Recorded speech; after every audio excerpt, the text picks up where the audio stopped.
Random encoder. It is a special encoder based on reference which generates streams based on par files.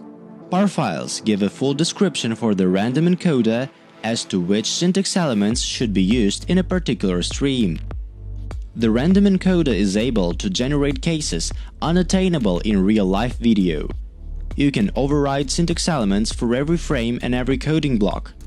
The random encoder is able to correctly adjust the ranges of possible values of syntax elements, coding tools, modes, block sizes, starting from a specific par file. Error resilience encoder allows you to generate broken video streams to test the behavior of VVC decoder on various types of errors. This tool can be used to pinpoint flaws in error handling and to more precisely define expected behavior on a wide range of possible errors.